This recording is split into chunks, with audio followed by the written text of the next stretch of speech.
தமிழக முதலமைச்சர் முன்னாள் முதலமைச்சர் திரு ஸ்டாலின் அவர்கள் இந்த 2026 சட்டமன்ற தேர்தலுக்கு இதே யூடியூப்ல எத்தனை கோடி விளம்பரம் கொடுத்திருக்காங்கன்னு சொல்லட்டும். நான் கண்ணை மூடிட்டு சொல்றேன், தமிழ்நாட்டிலேயே சமூக வலைதளங்கள்ல விளம்பரத்துக்கு அதிகமா செலவழித்த கட்சியா திமுக தான் இருக்க போகுது. 2021 உதாரணம் உங்களுக்கு எல்லாத்துக்கும் தெரியும். டிவியோ இல்ல கூகுள் ஆட்ஸோ கொடுக்காத ஒரே கட்சி தாவேகா.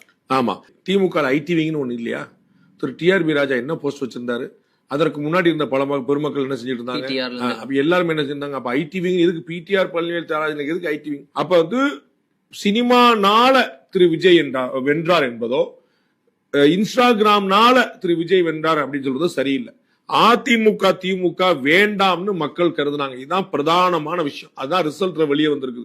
அந்த சமூக வலைதளத்துல யூடியூப்ல 2021லயே ஸ்டாலின் தான் வராரு, விடியல் தர போறாரு அப்படிங்கிற விளம்பரம் வந்து நீங்க எந்த வீடியோ ஓபன் பண்ண, தமிழ்நாட்டுக்குள்ள யார் வீடியோ ஓபன் பண்ணாலும் வந்துருப்பாங்க.